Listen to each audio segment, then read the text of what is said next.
Hello, I'm Mike Ockrim of Mighty Oak Athletic. In this video, we're going to explore the benefits of strength training and its direct effects on the performance of young baseball players. And we're going to demonstrate 3 movements players can do to strengthen the muscles in their shoulders, their core, and their hips. Strength training was once considered an adult-only domain, but it's begun to find its place in youth sports, especially baseball. Strength training has benefits for children. Children's muscles are more malleable and they recover quickly, making them suitable candidates for supervised strength training. The key benefits include 1. Physical development. Strength training enhances bone density, muscle mass, and connective tissue strength, contributing to overall growth and development. 2. There's injury prevention. Properly supervised strength training minimizes the risk of sports-related injuries. And 3, there's the psychological benefits. Kids engaged in strength training often show increased self-esteem and focus. So, how does this improve their performance in baseball? First, you'll have enhanced batting performance. Increased muscle strength directly translates to improved batting power and precision. Second, improved pitching. A strong upper body and core can help with pitching and greater control and speed. Third, fielding skills. Strength training improves agility and speed, which are essential skills for effective fielding.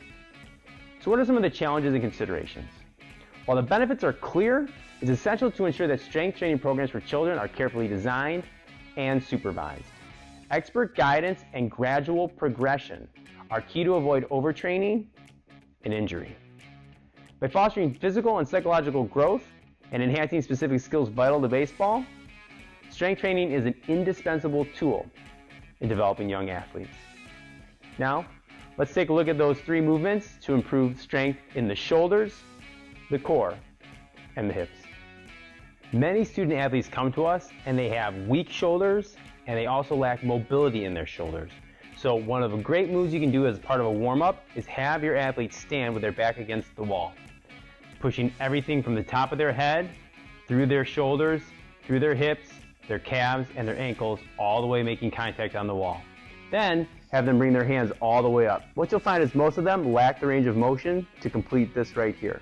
So this could be the first starting point just to work on the mobility. From there, you want to work on pulling the elbows down nice and controlled, forming a W, pressing up and pulling down. Now if they have the proper range of motion to complete this while keeping contact with the wall, have them complete 2 rounds of 12 repetitions to work on that strength. It may not sound very challenging, but working through 24 consecutive reps with a little bit of rest in between can be a lot of challenge for those young arms. A great movement to strengthen the core of youth athletes is what I call the shoulder tap. You're going to work from a push-up plank position. What you want to focus on is keeping the back level and not allowing the hips to turn from side to side. What we find with a lot of youth athletes is as they complete this motion here in the shoulder tap, what they're doing is turning their body open and rotating. That's taking all this pressure off of the muscles in the core. What they want to do is focus on keeping parallel to the ground as they lift their hands slowly and tap their shoulder, working all the muscles that make the core set in the front, the side, and the back of their core. Now to strengthen the hips, very few athletes come to us with the proper ability to hinge at the waist. So what we want to do is not go up and down. A squat is north and south, it's up and down. A hinge is east and west. We need to train our athletes to push their hips back and drive them forward to generate power. So to do this, what we do is have our athletes stand a few inches away from the wall, maybe 4 to 6 inches depending on their height. And what they work on doing is pushing their hips back, letting their rumpus touch the wall and bring it forward.